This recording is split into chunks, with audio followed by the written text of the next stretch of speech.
That's also why I think it's funny when people compare like, oh, we should use this framework from Google. And you look at it, it's like, well, they had $40 billion in free cash flow that I'm sure like any framework kind of worked.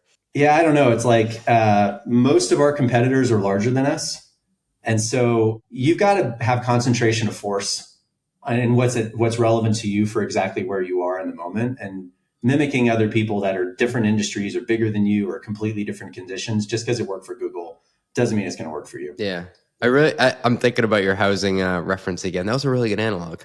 I mean, I find it's helpful, but I mean, small companies even like can compete with big companies in really interesting ways. Like I remember I worked on the oral care business at Procter & Gamble for a really long time. Like toothpaste? Yeah. Like Crest, Oral-B. Yeah. I was on that run for quite a while when I was there. And Sensodyne just did great. They were owned by GlaxoSmithKline and they were growing like crazy. And it was like, I never understood why in the heck they're a smaller player. Why are they grabbing so much share? But they had a really interesting strategy. And I've since like kind of tried to mimic that strategy and other stops along the way. Basically what they did is they said, look, I can't compete with Colgate or Procter & Gamble in terms of scale, budget, all the rest of the stuff, but I can own sensitive teeth. I am going to be associated as a brand with sensitive teeth. And once I am 100% associated as the one that owns sensitive teeth, I'm going to convince the whole freaking country that they have sensitive teeth.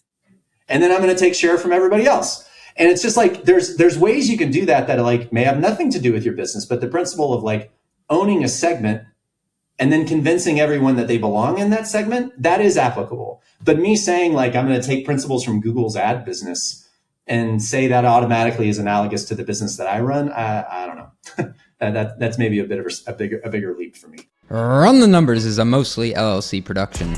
Yelling an intro by Fat Joe. Artwork by some AI thingamajig.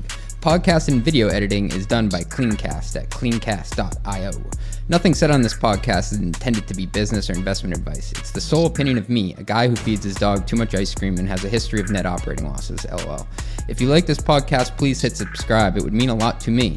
And also check out mostlymetrics.com. That's my newsletter where I explore business models and financial metrics. Thanks for riding with me.